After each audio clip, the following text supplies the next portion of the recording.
سلام. سلام، خوش اومدید. این زنجیر چند؟ زنجیره قابلتون نداره، میشه 5.5، ولی حالا چون شمایی 6 بدید به من. یعنی بیشتر بدم؟ آره دیگه چی میشه، حالا یه دفعه هم به ما بیشتر بدید، چیزی نمیشه که. آخه مگه چیه؟ خب خانم من داشتم میبستم، داشتم میرفتم خونه، الان داشتم میرفتم بعدش از خونه برم باشگاه و مغازه رو تعطیل کردیم، حالا یه دفعه شما 500 بیشتر بده، چی میشه مگه؟ خب میشه حالا 6 ندم؟ حالا شما کارتتون رو بدید من بکشم.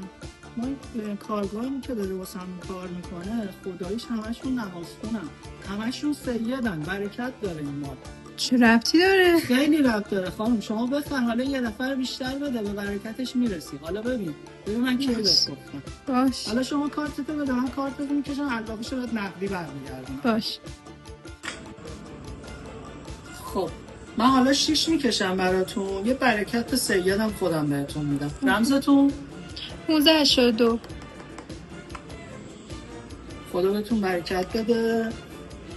اینم برکت سیده، بذارید تو کیفتون خرجش نکنید. ولی اینجوری نمیشد. اشکال نداره خانم، در برابرش میاد براتون.